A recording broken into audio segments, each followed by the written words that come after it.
اعلی حضرت رحمت اللہ علیہ فرمایا کہ سکی بہن بے پردہ ہے، دو بہناں نے، ایک بے پردہ ہے ایک پردے والی ہے، جڑی پردے والی ہے اونوں سکی بے پردہ بہن تو بھی پردہ کرنا چاہیے۔ بھائی جڑے ہوندے نے نا سوتیلے بھائی یا چاچا ماما، اے رشتے نے محرم، انہاں نال نکاح تے حرام ہے، مامے نال نکاح چاچے نال بھی حرام ہے۔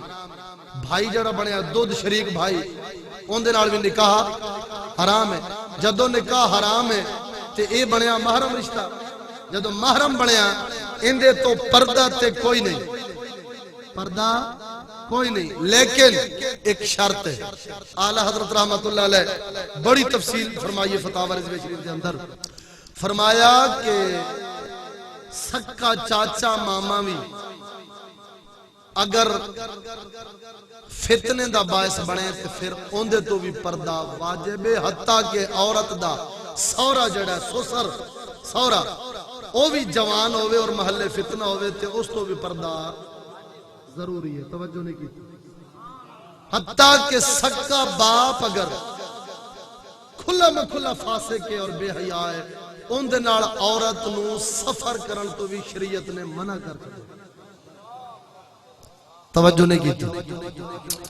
پھر اگاں چلو، میرا خیال ہے 23 نمبر جلد چھے سکی بہن بے پردہ ہے، دو بہناں نے، ایک بے پردہ ہے ایک پردے والی ہے، جڑی پردے والی ہے انہوں سکی بے پردہ بہن تو بھی پردہ کرنا چاہیے۔ مرد تک تیرے توجہ نہیں کی، مذہب اسلام ہے، غیرت والا مذہب ہے۔ کیوں؟ وجہ کی ہے؟ اچھا پھر جڑیاں اواریاں عورتاں نے بے پردہ، انہاں تو بھی پردے دار عورت نو پردہ کرنا لازم قرار دیتا گیا۔ فتاوی شامی شریف دے وچ بھی ہے، فتاوی رضوی شریف دیگر فتاوی وچ۔ کیوں؟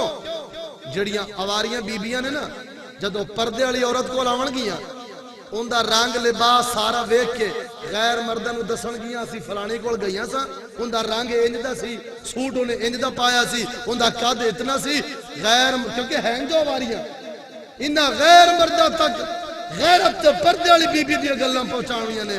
رب دی شریعت نو گوارا نہیں ہویا، رب انہاں تے بھی پابندی لا چھڈی تاکہ جیڑی ساڈے حکم تے چل کے غیرت رکھی کھڑی ہے، ان دی حیات تے شکل دی گل غیرت تک کیوں پہنچے۔ اواریاں عورتاں تو بھی پردہ لازم قرار دے دتا گیا تاکہ ان دی صفتاں غیر مرداں تک توجہ نہیں کیتی۔ مسلمان ہن تینوں مرداں دے بارے کی دساں، سمجھ آئی جے گل کوئی نہیں آئی؟